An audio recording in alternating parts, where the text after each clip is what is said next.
Hi guys, another question from section 5.2 was number 87. This one is actually a pretty quick one. So let me just write the series and then I'll read the question. So we have n equals to 1 to infinity of 1 over n plus 1000. Okay, so, and this is number 87. So the instruction says to state whether the given series converges and explain, of course, why. Okay, so we want to know now, obviously, if it converges, we say yes, and if it doesn't, we say it's divergent. Okay, and he wants to know why, of course. So actually, the first time I saw this, the first series that came in my mind, I'm sure you guys may not be as familiar with it, it's called harmonic series.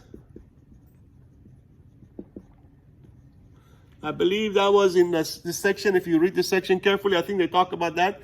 And that harmonic series basically is n equals to 1 to infinity of 1 over n. And this is what we call, this of course series is called harmonic series.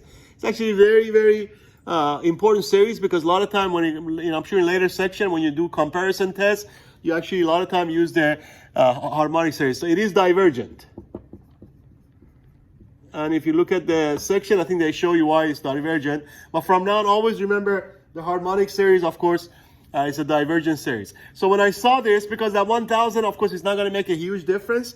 It's still going to behave like a 1 over n, basically. So that's why the question, of course, is the hint. There is a hint here. It says to rewrite using a change of index, okay? So in other words, if I can somehow rewrite this so that the expression becomes 1 over n, then of course we can use this fact and we can say divergence because it acts like a harmonic series. Okay, so how do you do that? Well, obviously because we want to make this an n, so we're going to basically start this at 1001, because remember when n is 1, if you put 1 here, what's 1 plus 1000? 1001. So you can actually adjust that or write that, rewrite it or re-index it and write that as n equals to 1001, and then of course still to infinity.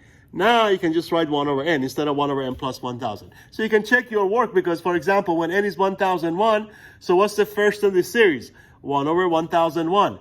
So here also when n equals to 1, which is the first term here, what is this first term? 1 over 1 plus 1000, which is again 1001. So you can see they do exactly this, give you the same values, the same sum. Now this, of course, we know is divergent. So you can just, all you have to say is this is divergent. Divergent since it acts as harmonic series. Okay, now again, let me just kind of explain that a little bit. So basically the answer is this series is divergent because of course it acts as harmonic series. Now why does it act as a harmonic series? Because once you rewrote it, once you re-index it, you can see the terms are the same. Now obviously this one starts from 1001, this starts from 1. But because this goes to infinity, of course, if this would to converge, that would say of course that the series, harmonic series converges, which of course it doesn't. It's a divergent series. So anytime your series acts as in harmonic series, you can quickly say it is divergent. Okay, so the answer is yes, divergent, not convergent. Okay.